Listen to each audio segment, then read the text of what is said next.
నేను ఎప్పుడైతే బయటకు వచ్చానో నెక్స్ట్ ఇమీడియట్గా నెల్లూరు కోటమిరెడ్డి శ్రీధర్ రెడ్డి అవును. బయటకు వచ్చినాడు.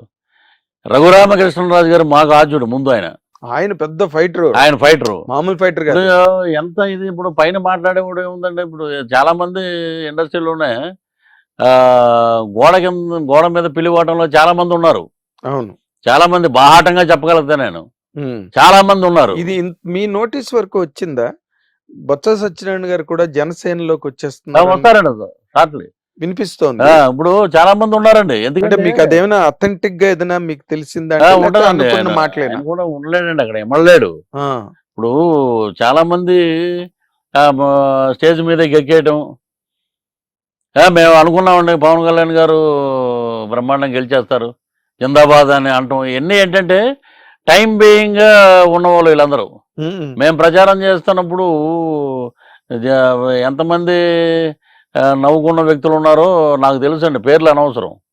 వచ్చాక ఇప్పుడేమో మేము అనుకున్నాం ఆ రోజే ఆయన సాధిస్తాడని. ఇది గ్రహించాలండి. అదే నాలికి నరం ఉండదు, ఏది పడితే అది మాట్లాడటం, ఏది పడితే చేయటం, ఏదో వాడు ఏదో చూసినట్టే తిరిగినట్టే అటు చెప్పేయటం ఎవడ పడతాడు.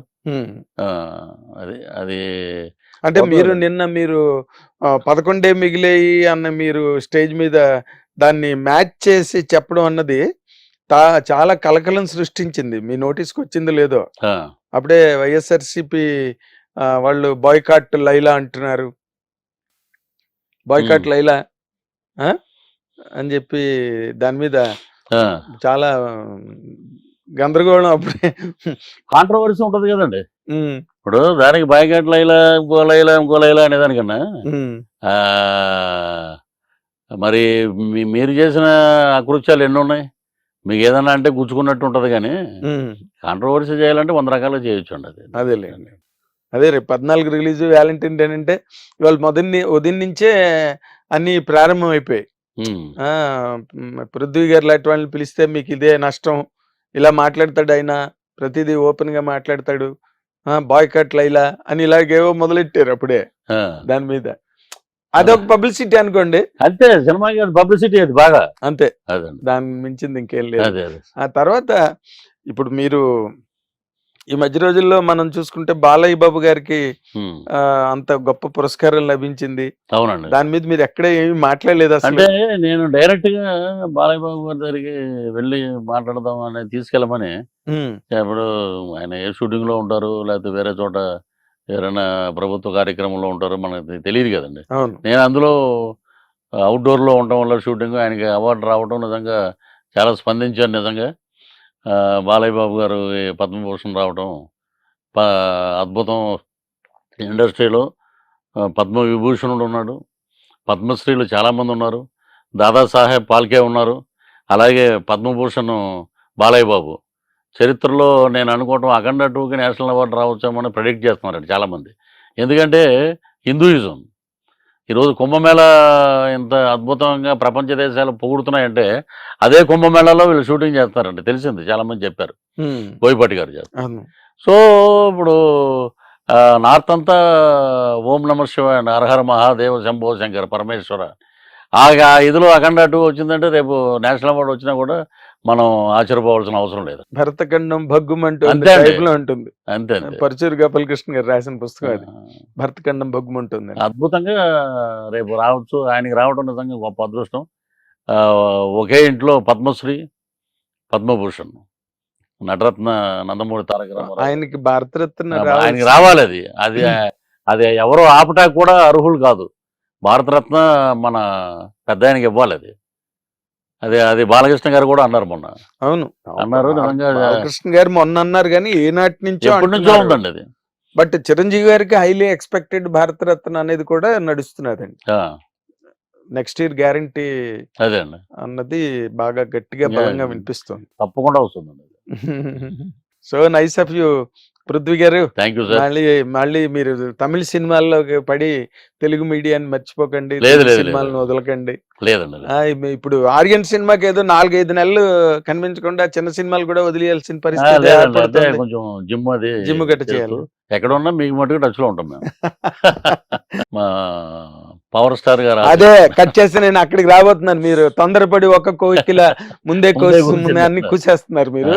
నేను ఏంటంటే ఇప్పుడు మీరు నార్మల్ గా ఎలాగైతే ఇప్పుడు తెలుగు నుంచి తమిళ్కి వెళ్ళి మళ్ళీ తమిళ్లో అక్కడ ఇలాగే ఇప్పుడు మీ పొలిటికల్ కెరీర్ కూడా దాదాపుగా ముందంతా జగన్మోహన్ రెడ్డి గారు వైఎస్ఆర్సిపి అదంతా అయ్యింది.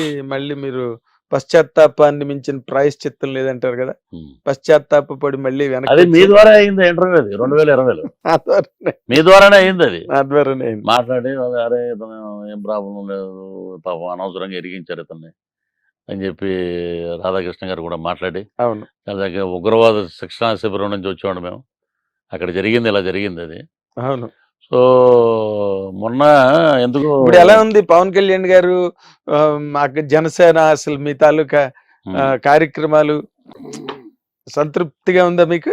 చాలా బాగుందండి, ఎందుకంటే 2020 నుంచి సింపథైజర్ ఆఫ్ జనసేన అండి. అవును, ఇంటర్వ్యూలు మాట్లాడటం అవి మాట్లాడటం, ఒక మంచి నాయకుడు వస్తున్నాడు ఆంధ్ర రాష్ట్రానికి అంటే ఇక ఈ ట్రోలర్స్ మామూలే కదా, ఇటు ఉన్నప్పుడు అలా మాట్లాడు అటు ఉన్నప్పుడు అలా మాట్లాడుతున్నావు అది ఇది అన్నారు. నువ్వు ఏమి రాదు, మళ్ళీ మేమే వస్తాం, మళ్ళీ మా జగనే వస్తాడు అన్నారు.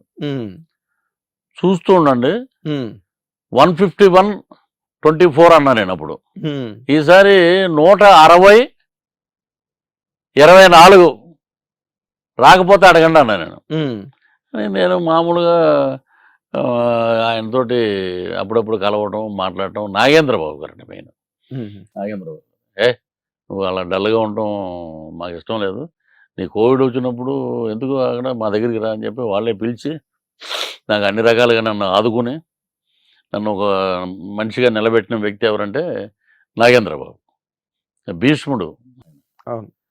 సో అలాగా ట్రావెల్ అయ్యేటప్పుడు 2024లో నేను ఒంగోలు ఒక పని మీద వెళ్ళాను అమ్మవారి గుడికి. ఇమీడియట్గా రేపు పవన్ కళ్యాణ్ గారు రమ్మంటున్నారండి అన్నారు. ఎవరు మాట్లాడుతున్నాడో తెలియదు. ఒంగోలు నుంచి రేపు ఎందుకు నైటే కొట్టేద్దాం పదండి అని వెళ్ళిపోయాం. వాడి అక్కడే ఉండి పొద్దున్న ఆయన రాగానే కండవ ఆయన 1 గంట మాట్లాడాడు. ఇప్పుడు మీరు నేను ఎలా కూర్చున్నాం అలా మాట్లాడాడు. అబ్బా, ఎవ్వరూ లేరు రూమ్లో, మేము ఇద్దరమే. మీ సిద్ధాంతాలు నచ్చినాయండి. 25 కేజీల బియ్యం కోసం కదా మనం అరువులు దాచటం, 25 ఏళ్ళ మన బిడ్డల భవిష్యత్తు కోసం మనం పాటుపడాలి. ఈ ఏంటి ఇది, ఈ యుద్ధంలో నేను ఆహుతైపోవచ్చు, నా ప్రాణాలను కూడా నేను పణంగా పెట్టి పోరాడుతున్నాను ప్రజల పక్షాన. అవును, ఆయన స్టేజ్ మీదే చెప్పారు కదా డైరెక్ట్ గా. అది ప్రజల్లో మీ చేతుల్లో ఉంది ఆయుధం, మీరు దాన్ని తీసుకెళ్ళాలి. ఎన్ని రోజులు పవన్ కళ్యాణ్ గారే చెప్తారు, మీలో కూడా రావాలా తెగింపు అనే మాటలు నన్ను బాగా ఇన్స్పైర్ చేసినండి. ఒక కాఫీ తెప్పించారు, తాగాం. మీరేమన్నా ఆశిస్తున్నారా అని అడిగాడు. నాకేం ఆశించట్లేదండి, నాకు భోజనం కావాలనుకున్నప్పుడు నేను పళ్ళెం పట్టుకుని మీ దగ్గరికి వస్తాను, నాకు అన్నం పెట్టరా అని అడిగాను. అదేంటి అలాగన్నారు. అదే ఈ ఎన్నికలు నాకు అద్భుతమైన పోరాటం, నాకు ఇది గవర్నమెంట్కి, అధికార పార్టీకి, ఒక దుర్మార్గుడి మీద మనం చేసే యుద్ధం. దాంట్లో నేను విజయం సాధించానంటే మీ జీవితంలో మీరు పవన్ కళ్యాణ్ గారు పార్టీలో ఉన్నాడు, అతను జన సైనికుడుగా ఉన్నాడు, రేపు పొద్దున్న రిటైర్మెంట్లో లైఫ్లో కూడా అద్భుతం మహానుభావుడు అని దండం పెట్టుకున్న రోజు వస్తుంది మీకు అన్నాడు. నేను అలాగండి, బయటకు వచ్చాం, గంట వేసుకున్నాం, అక్కడి నుంచి జనసేన, జై జనసేన కొట్టి ల్యాండ్ టైటిలింగ్ యాక్ట్ అని ఒకటి యాక్ట్ చేసాం. బన్నీవాసు గారు ఆధ్వర్యంలో జరిగింది. అది అద్భుతమైన రెస్పాన్స్ వచ్చిందండి. నేను విలేజ్లో ఒక 10 సెంట్లు ఉన్నవాడు కూడా పరిగెట్టుకెళ్ళి ఓట్లు వేస్తారు. అందుకే మీకు రాత్రి 2-3 అయింది. అవును అవును, పోలింగ్ అయింది. ల్యాండ్ పట్టుకుపోతాడేమో అని. మొన్న ఇలాగే ఉంటారు కదా చాలామంది, ఈ ఇంటర్వ్యూని హైలైట్ చేయడానికి చెప్పేస్తాను రా నేను నాగేంద్ర గారికి, నాకు బాగా ఆయన వెల్విషరు, బాగా వ్యూస్ వెళ్తాయి.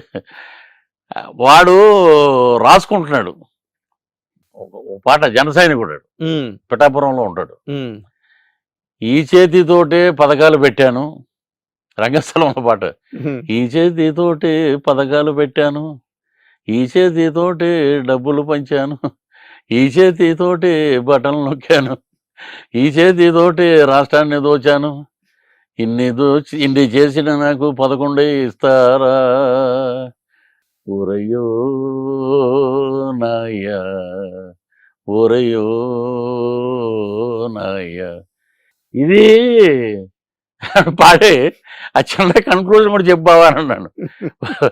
ఇదంతా అయిపోయాక ఓరయ్యో అన్నప్పుడు కాదురా అయ్యా, ముందే దీని మీద శ్రద్ధ పెట్టుంటే, రాష్ట్రాన్ని బ్రహ్మాండంగా ముందుకు తీసుకెళ్ళి ఉంటే ఈ 11 వచ్చేవి కావు. అందుకని చెప్పి నేను అంతే. ఇది బాగా ముందుకు తీసుకెళ్తాను అది పాట అన్నట్టు. బా- అంటే మీటింగుల్లో ఉత్తేజపరచడానికి కార్యకర్తల కోసం పెడతాను. ఒరే నువ్వు వెళ్తున్నావు కదా ఇంటర్వ్యూకి, కాదు, మీరు పాడడం 11 వచ్చాయంటారేంటి?